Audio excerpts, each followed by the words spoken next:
It's that time of year again, and this year I decided to make myself into a candy cane anime girl. But our story starts a month ago, so let's start there.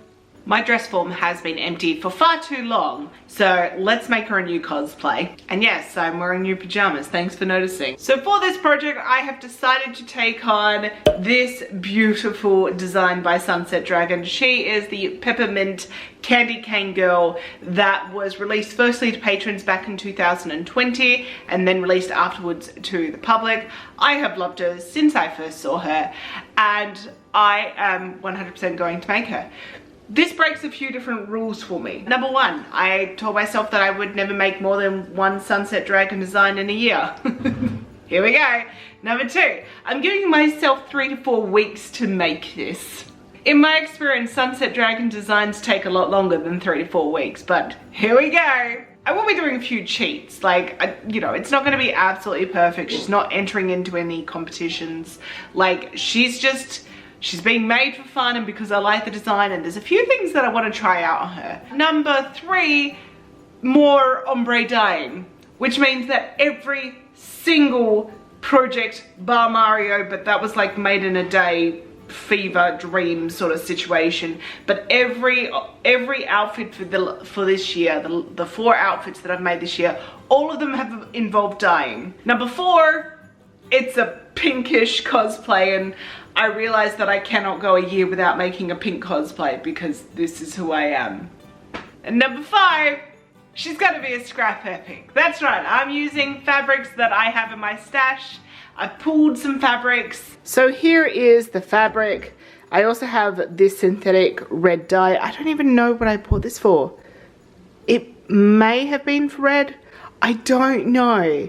But I figured that red, because it's more of like a coral kind of orange rather than like a true like pink, I think like a little bit of red will actually look better than like a pink dye anyway. So we've got that, we're using that. I also have some of this organza, and I'm going to be using that firstly. I'll tell you why in a second. But I've got like this crepe here, which might be enough for the skirt and might be enough for the bodice as well. And she needs to be dyed. She's a light pink at the moment, which is really, really pretty. But yeah, she's got some writing on her. So a part of that I'm not going to be able to use, but I'll use her for the dyeing swatches. I also have this sari fabric that we bought in Singapore. So I'm going to use that for the bodice. I've got some bias binding that I bought for a project that I never ended up doing.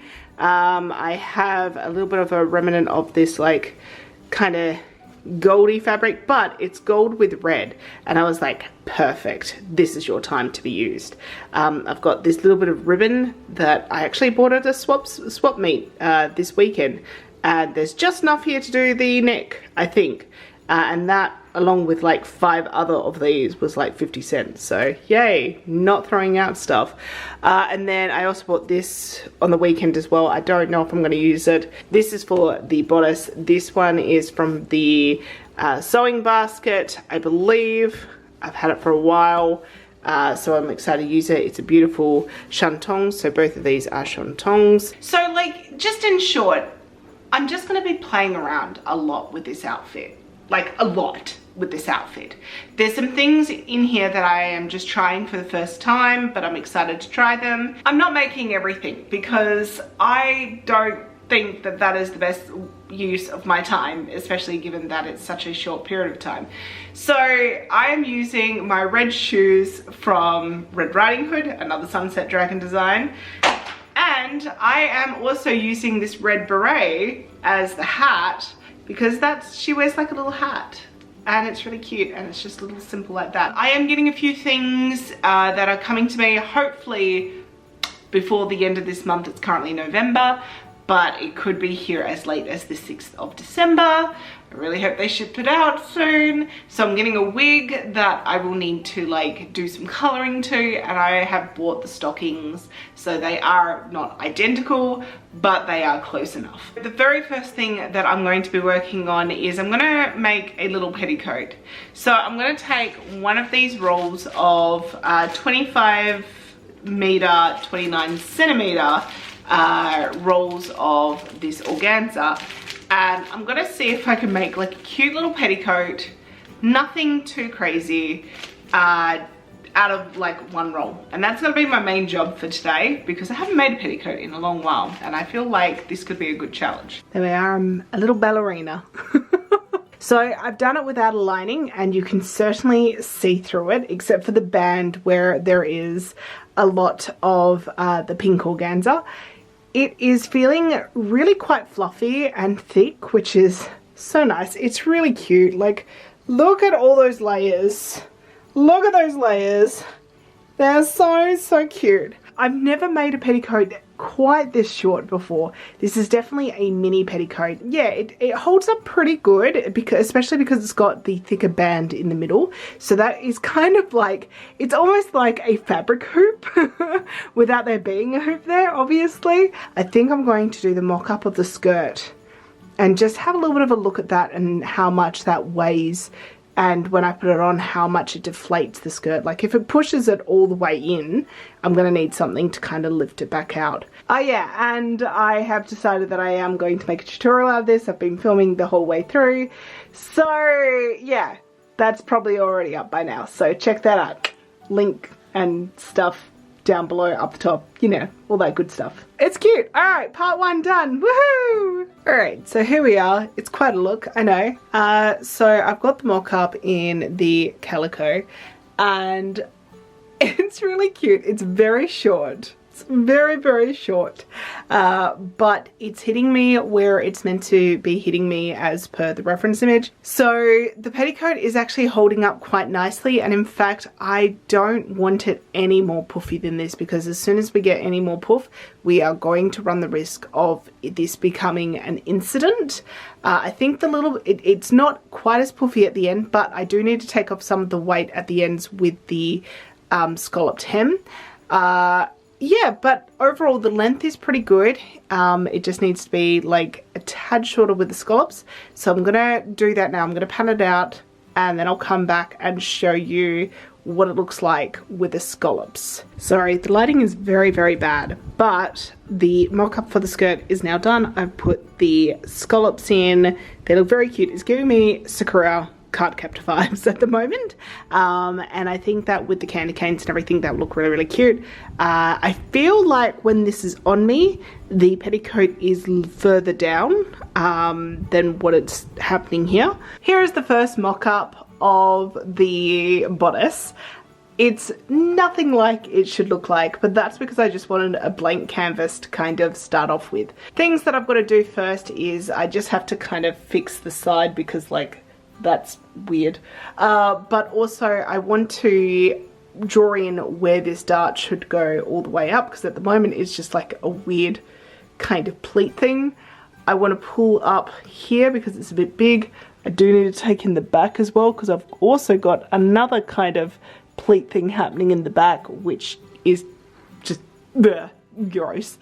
But then after I do all that, I'm going to try it on again and then make sure it's fitting how I feel it should be fitting, and then I will draw in the line that will come down to here, because obviously this whole shoulder thing is not there, and most of this is going to be covered up by the corset, so I'm not too worried about the base like down here as such. The bottom doesn't need to be too pretty, it just needs to be finished. So yeah, but I want to get it to like fit me nicely so that way I have a good base that I can then kind of build upon with like the top short sort of chiffon layer. So I've made all the adjustments and now it's sitting really nicely. Everything feels flat and secure. The only thing I need to do is just take up the sides and the back ever so slightly, just so that it's all the same kind of length all the way around, and that way, you know, it's going to be covered by the corset anyway, but it's all good. So I'm going to go ahead and now draw in the line for the cutaway that is here, and then at the back as well. I might have to draw in the line on the back whilst it's on my mannequin, but I'll do the front as I'm looking at it because I should be able to do that. Alright, so now we're up to number 3. What you can see here is I've cut away this section here and it's creating a bit of gappage in the material here. So what I'm going to do is I'm going to create another dart here, And then from there, I might even see if I can join the two together. So that way I've got a princess scene cut in the front. Just because I think that's going to be nice and comfortable to wear and will work better with the fabric that I'm planning to use as the base for this. So if I can get it to work, that would be ideal.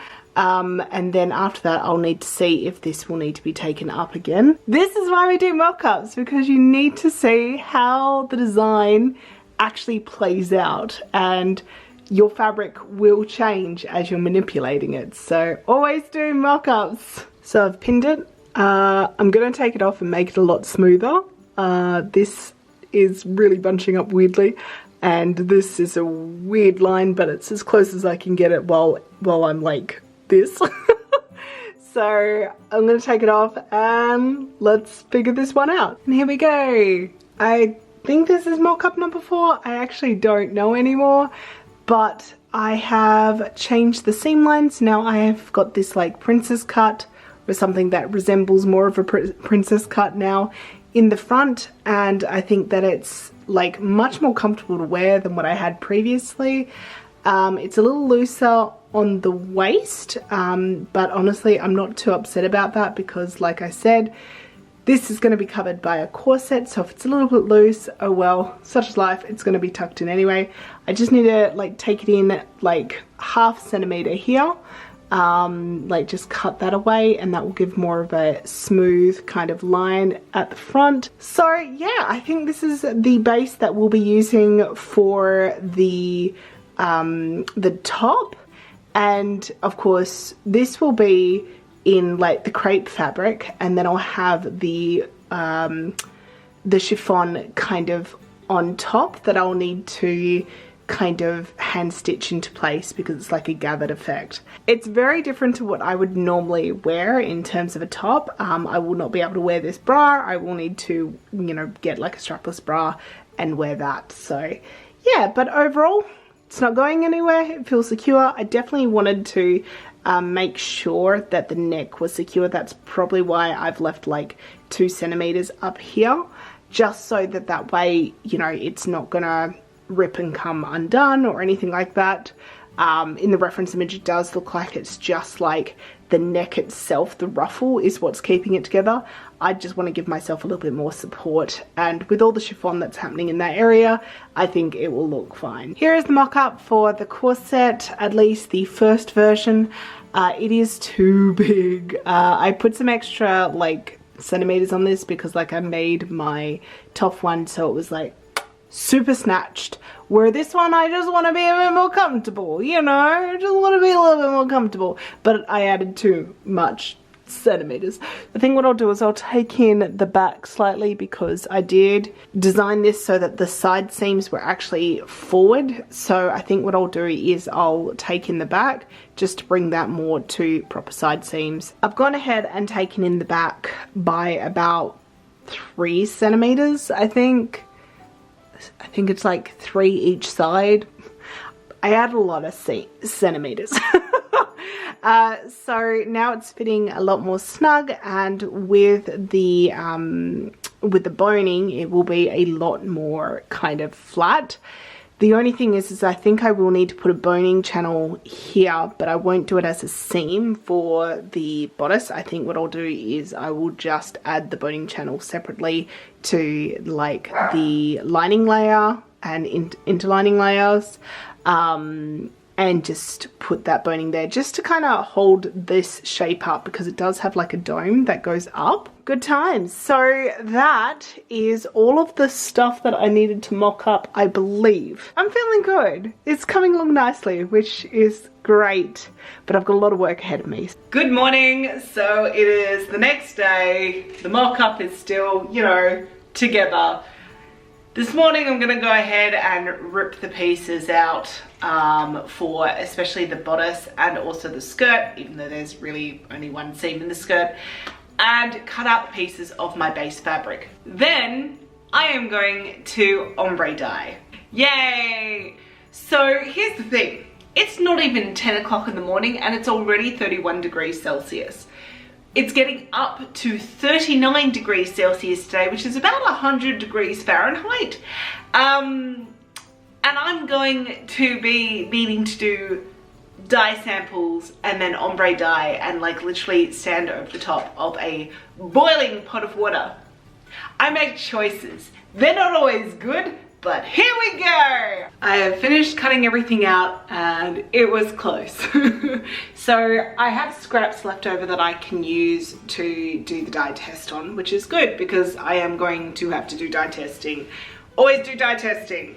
But the hardest thing was at the end of this fabric, there was writing that was in like yellow pen marker, like paint marker, I think it was.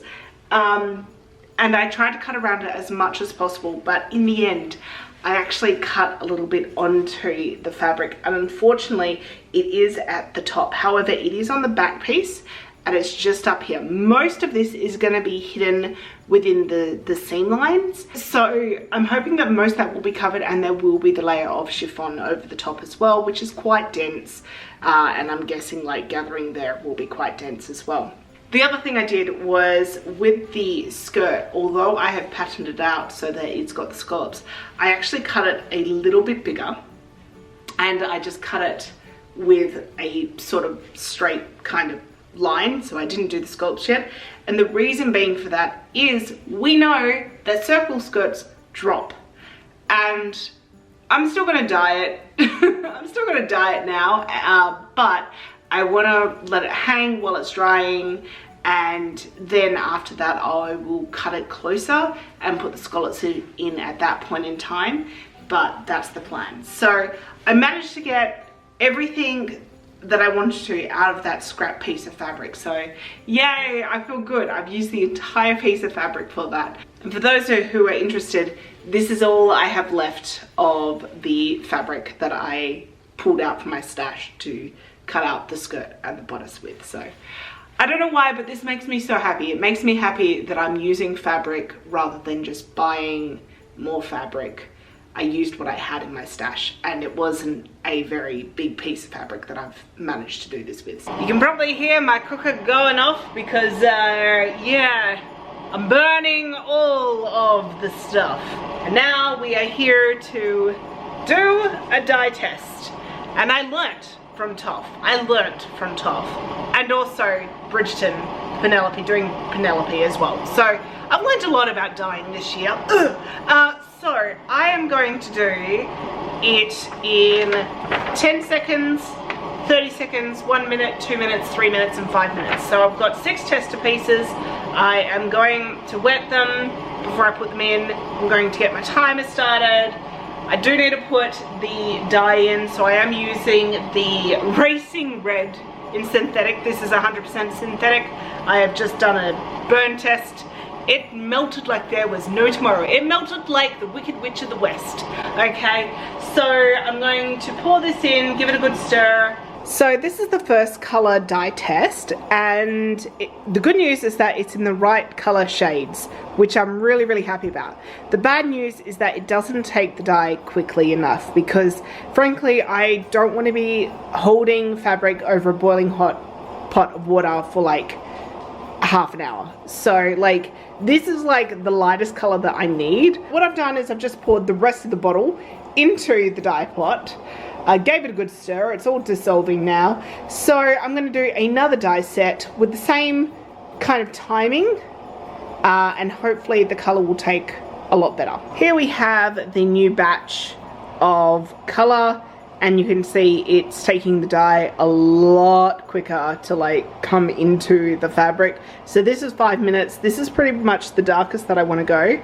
So the skirt and the top will be very similar because the top actually has the kind of white chiffon over the top. So if I have this coloring at the like bottom going up, it will actually work and will give that kind of effect. So I think that I'm just going to do that. So I'm going to do 5 minutes ombre dye on the skirt and then 5 minutes on the top. Welcome to my laundry.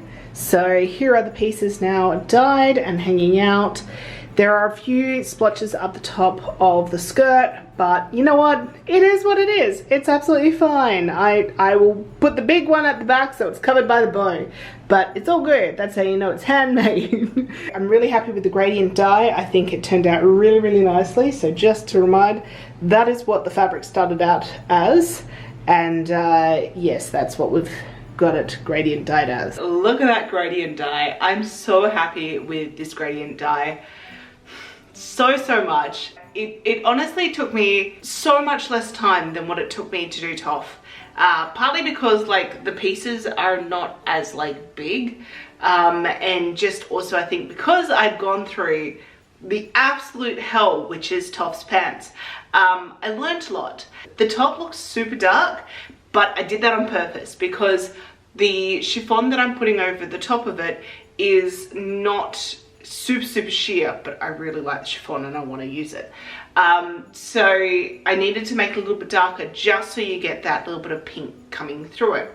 And the skirt, I'm just going to let that hang for the next day or so, and then I'll cut out the scallops just so that, you know, being a circle skirt, we'll just see if it drops any.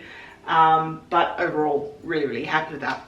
I have begun to cut out the corset panels. I just need to cut the corset panels out of interfacing, and then I can start working on the lining with the interfacing and create the boning channels. I've decided I'm not going to do an interlining layer to this, just because I'm like, this has a decent amount of rigidity to it, and also this is just for funsies. Alright, so I've sewn together the 2 layers of the corset. So that's the outer layer that's currently just pinned on the dress form, and then here is the interfaced inside of it. I've used the same fabric to line it with, just because I don't have a lining that is like in this color, and I've got so much of this fabric and it doesn't take a lot. So I was like, yeah, I'll just line it with itself. What I'm going to do now is make some boning channels just out of some ribbon, because it's mostly straight lines because it's just an underbust. And I've got my trusty cable ties, thick cable ties that I got from Bunnings many years ago. You can still get them.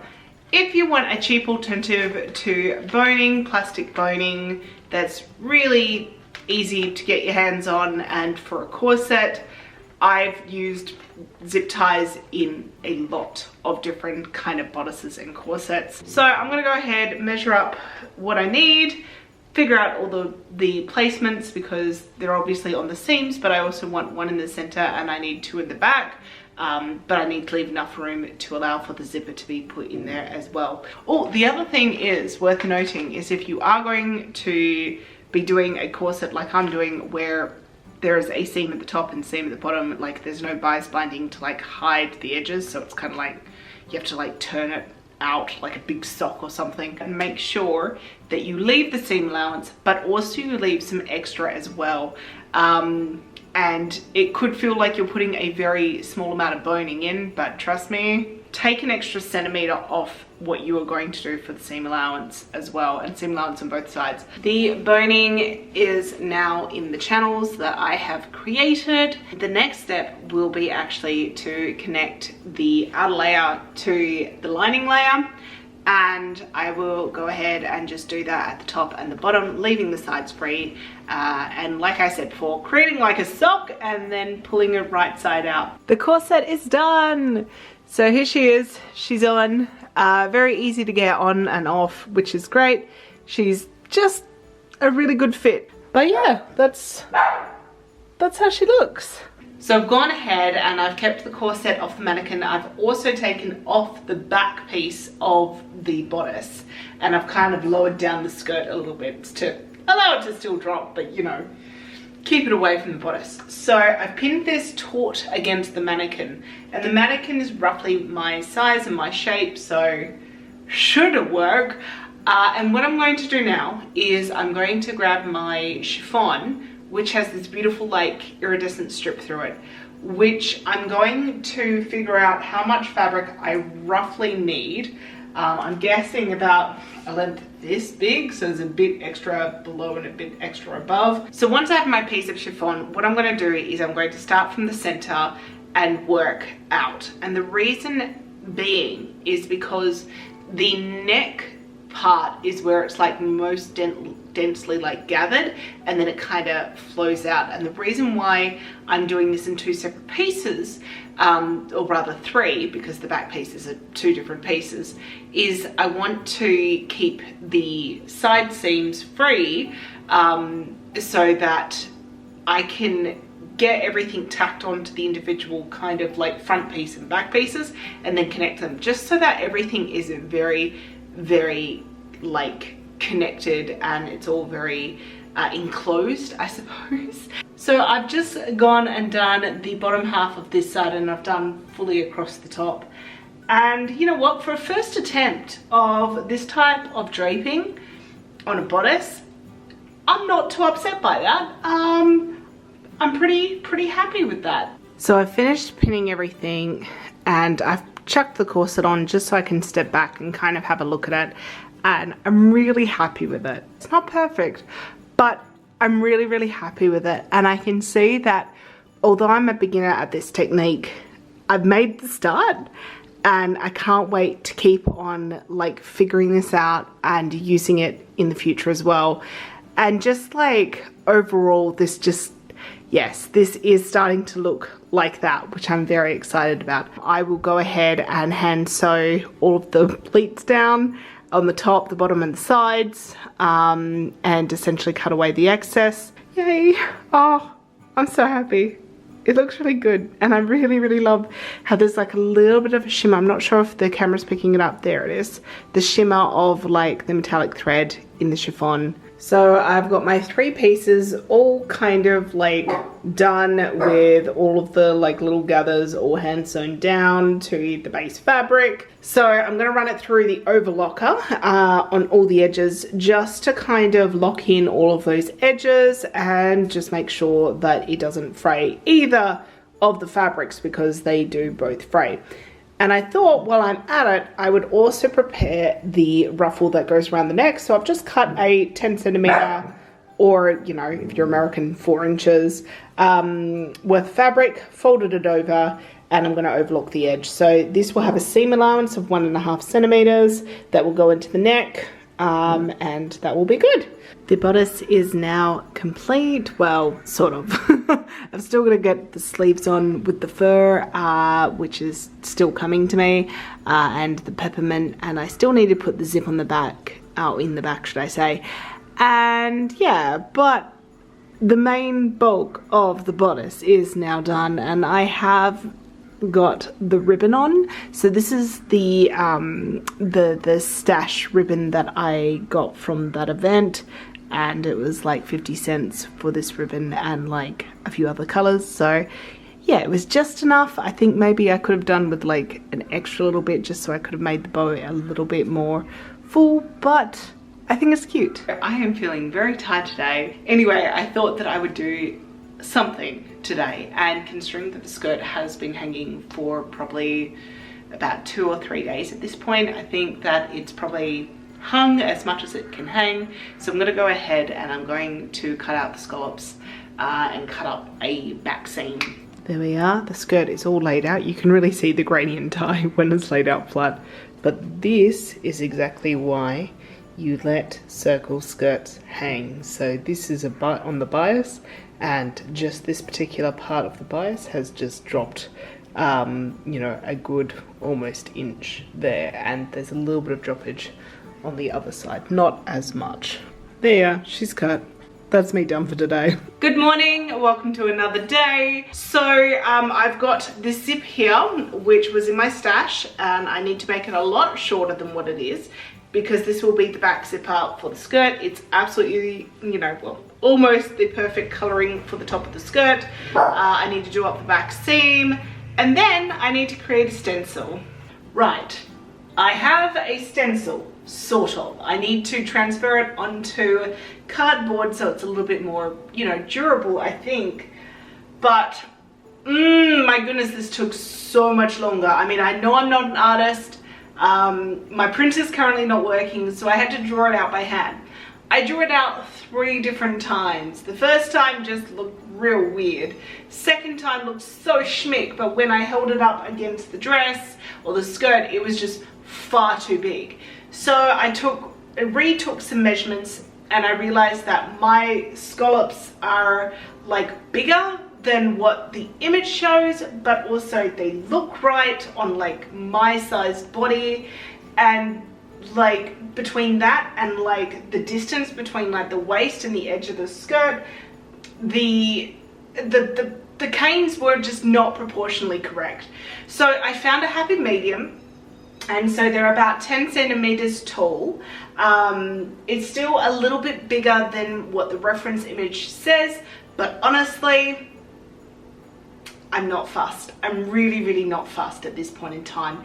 So I've just gone ahead and I've done a tester with the airbrush outside with my paint that does work on fabric as well. It's not like a full acrylic. This is what we're working with. It's still not absolutely perfect, but I think this will do for the look that we're going for. So I'm gonna take my skirt outside. It's gonna get messy. There is a bit of wind. Let's just pray for me. It's the next day and I have the skirt back on the dress form. And as you can see, the airbrushing is not really strong. It is at night, you can see it better at night, but in daylight, it kind of just fades into the bottom of the skirt. And I think that's just because the paint is kind of soaking into the fabric and not laying on top. And I mean, it's not terrible, it's just not exactly what I wanted. I am going along and pinning all of the bias binding. This is a nightmare. I made a mistake. I originally was going to do it like the way that you meant to do bias binding, which was sew it on the front and then, you know, hand stitch down the back. And frankly, it was just as horrific pinning it that way, and the idea of then repinning it, just no. So I'm going to do it a real dodgily way, one way that I would never do bias binding for like a proper cosplay competition piece. And that is, I'm pinning it and I'm gonna hand sew it down just front to back, and that's gonna take a while, but I think it will look better than machine, and also machine will just be as finicky, I reckon. I'm about halfway, or just a bit over halfway done with putting this bias binding on, and it looks terrible.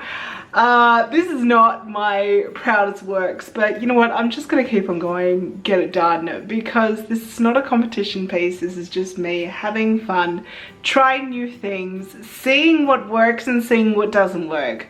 Note to self, trying to do a bias binding on a scallop hem does not work. I'm not looking for any kind of advice, guys. Like, I know where I went wrong. If I was to do this again, I would probably do it as an applique at the bottom. I'd probably do the candy canes as an applique as well, to be honest, or some sort of embroidery or something.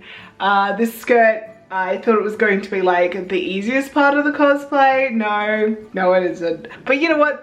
This is sometimes you just gotta fail, so that way you know for future references what you should not do. I'm really enjoying like just the trying of new things that I'm doing in this project, so I'm gonna focus on that, finish off this bias binding, and from 10 feet away it's gonna look great. Well, it's taken me a good part of the day to hand sew this entire bias binding onto the bottom of the skirt, but it's done now. It doesn't look good, but it's done. I guess from here it kind of looks like maybe there's like a ruffle thing going on, but really it's just the bias binding bunching up.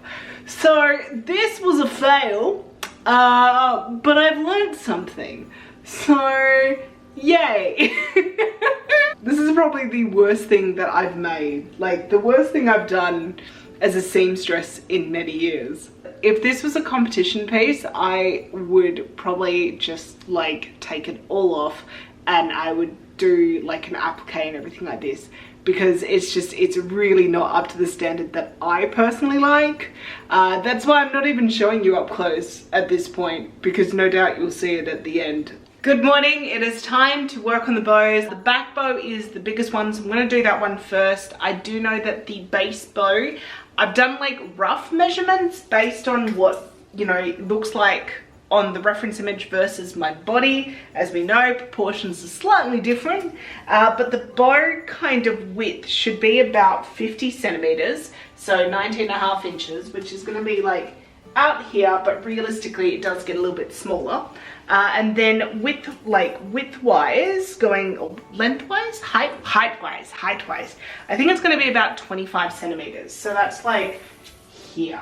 Once again, in my experience making bows, they tend to get a little bit smaller, so you want to go a little bit bigger. So with those measurements, I'm going to cut out like a big piece of fabric. Probably it's going to be, what will that be? 1 meter by 50 will give me kind of what I need, and I'm going to make sure that I interface that as well, because of the fact that although I'll be using a fabric that I think has a bit of like volume to it, it needs extra structure just because it is so big.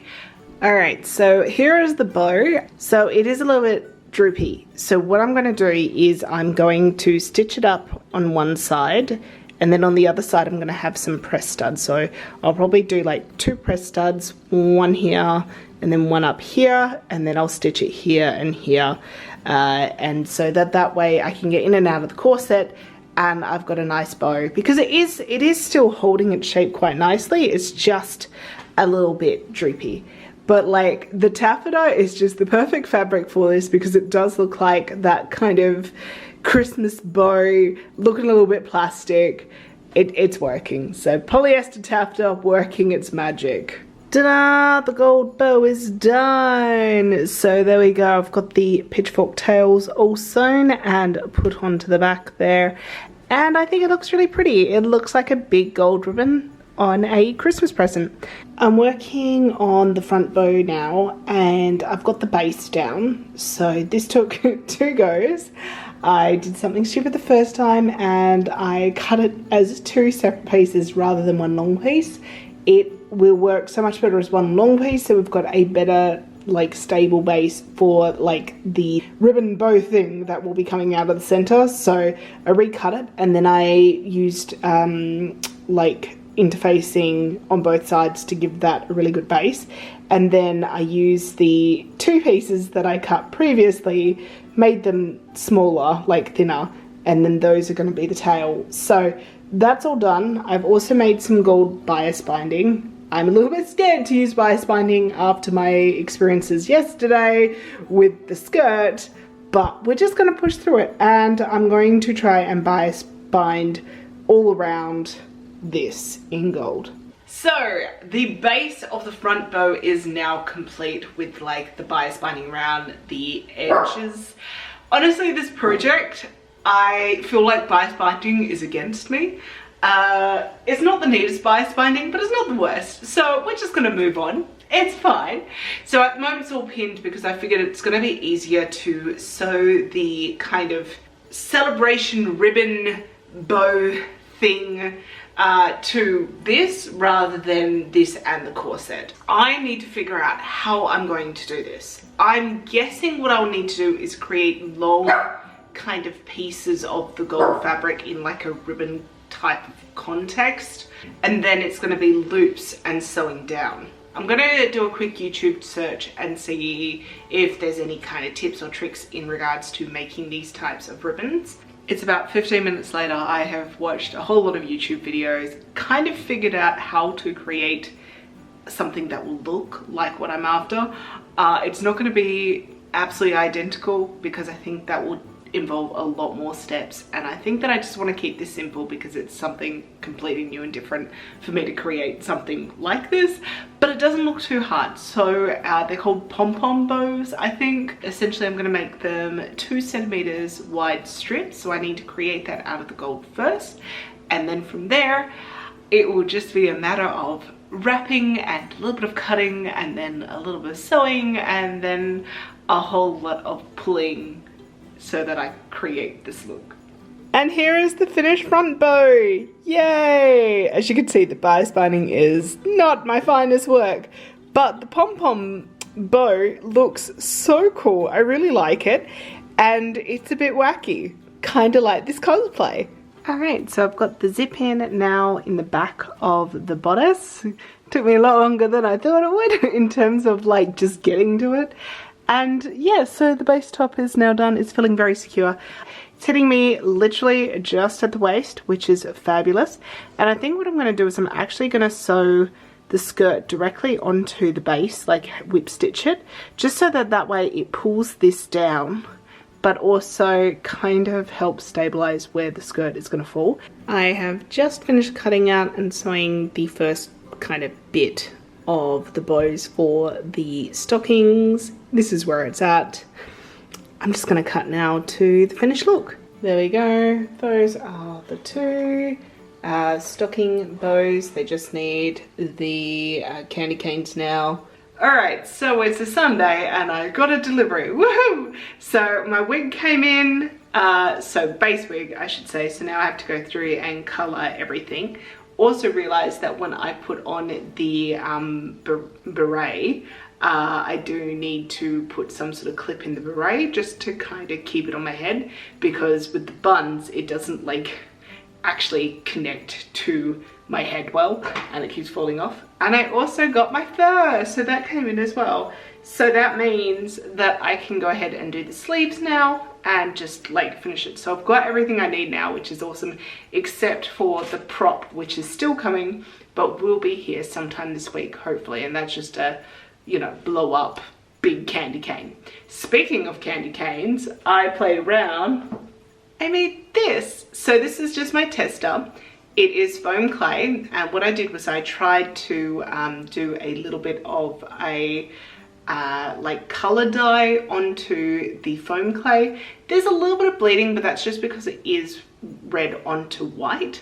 I think what I'm gonna do, I'm not gonna worry about that though, but what I'm gonna do is I am going to just let this fully dry out, and then I will have some fun and make up a whole lot of this. Today I am going to be working on the wig because I don't feel like working on the sleeves this morning. But I'm going to be trying something that I've never done before, and that is I'm going to be using essentially inks to kind of color in some of these wefts, because she's got a lot of like pieces of red, so I want to do it so that like every other line is like a red kind of line of hair. So she's going to take me a while. She is a short wig, thank goodness. I imagine doing this for a long wig. I have just spent the last 15 minutes or so looking on YouTube for different ideas of how to do this, because I know you can do it with Sharpies, which I do have a red Sharpie that I can use, but also I have alcohol inks, which are fabulous. So I'm thinking I'm going to just use the alcohol inks, which they're basically the same thing from what I can understand. I know so much. The only thing is that on YouTube, people were using just the kind of Sharpie for the roots and then using alcohol, rubbing alcohol to kind of blend it out, which I don't want to do. I don't want to blend it out. I definitely want it to like be different. And there was people who were also saying, you know, be careful that it's not, you know, you're not going to use it and it's going to come off onto your clothing.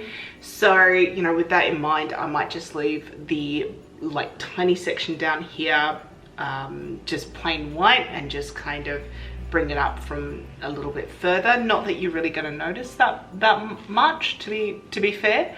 It's mostly up here and in the fringe that it's going to be noticeable. Never done this before, like I said, so it will be good fun to give this a go. I know it's going to take me a very long time.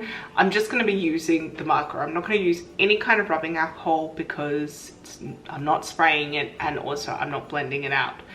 So hopefully it means that if I'm sweating, it's not going to just all come off. I just realized that I don't have any like plastic gloves, so I'm using a freezer bag as kind of my base, so I can like separate the hair while I'm coloring it.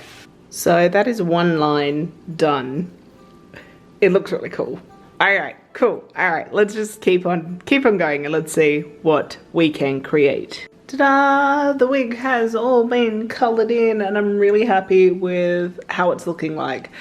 I need to now style it, which is not too bad. It's just gonna be kind of teasing this and making it a bit more voluptuous and then cutting it down if need be. And I've just changed the camera around because I want to show you what just arrived. This. What is it? Well, it's the inflatable candy cane. So I'm gonna blow that up and we'll have a look at it. Here she is.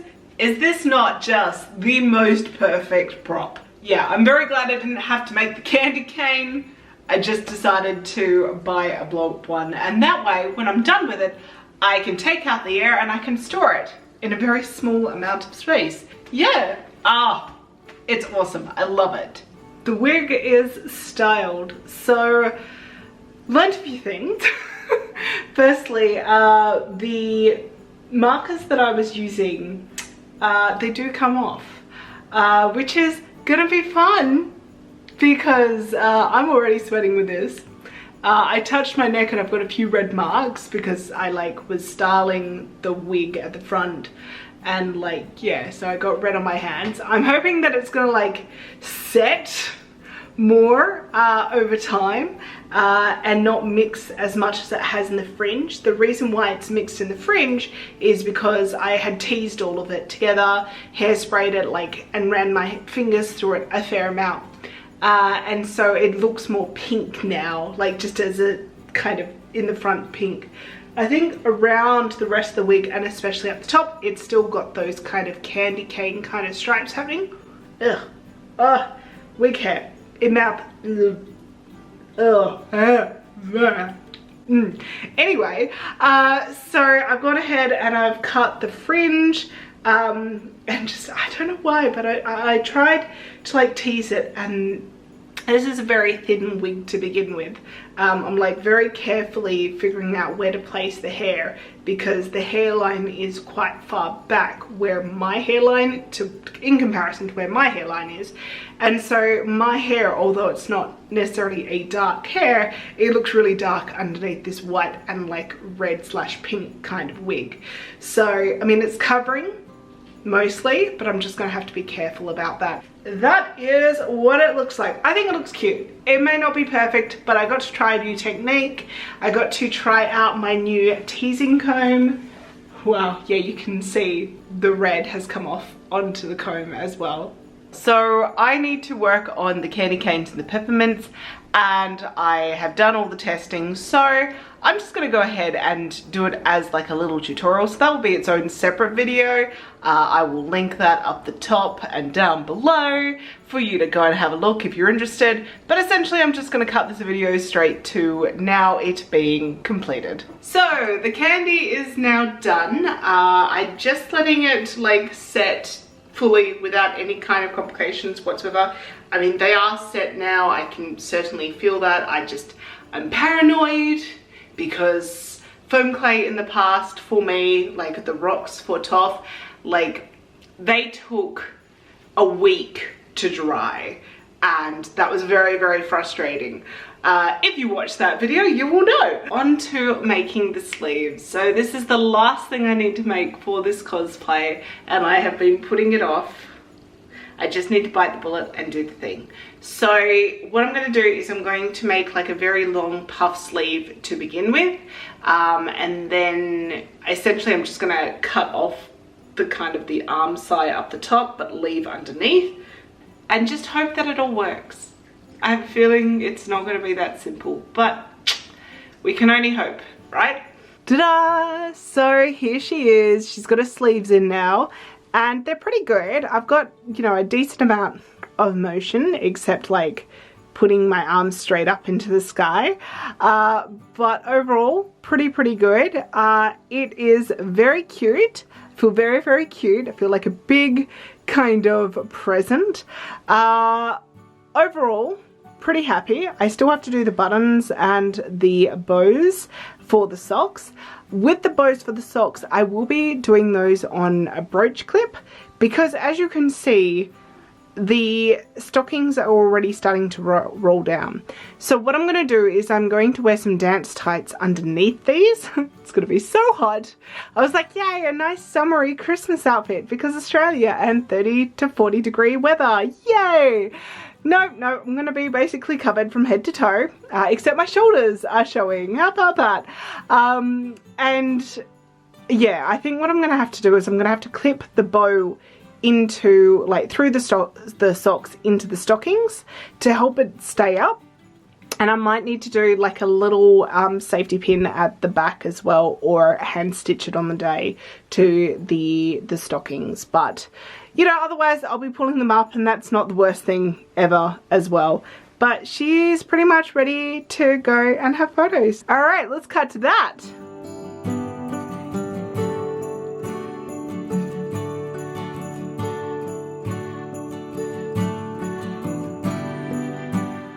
So now it's time for my final thoughts. I love her. She is so cute. And I feel cute wearing her. No, she's not perfect, but she was never meant to be. She was meant to be a lot of fun and not stressful, which she absolutely was. She was meant to be an experiment of new techniques and to get experience in techniques that I'm not yet confident in. And at the end of the day, she's a really cute Christmas outfit. I had so much fun wearing her. At the orchard where we had our photo shoot, myself and my best mate Shadowfray Cosplay, who was dressed up in my Christmas Snow White outfit that I made a couple of years ago. Plug. We were there with our mate Pawsy, who was taking the photographs, and we had such a fun time taking these photos. Plus, we also had a whole lot of especially little girls who wanted to take all the photos with us. We were like a roaming attraction. I can absolutely see myself wearing this cosplay in the future, and hopefully there will be a Christmas event that I can wear her to, because she's really comfy to wear and I really want to show her off more because she gets such a reaction and you can't but help to smile wearing her. Thank you all so much for coming along on this massive adventure, that which was making Peppermint Candy Girl by Sunset Dragon. I hope that you enjoyed this video. Make sure you like, subscribe, comment, all of that good stuff. You know the drill. And also, I just want to say, whatever you celebrate, if you do celebrate, I hope that you have a very happy festive season, whatever that may entail for you. And as always, I'll see you in the next video. Bye!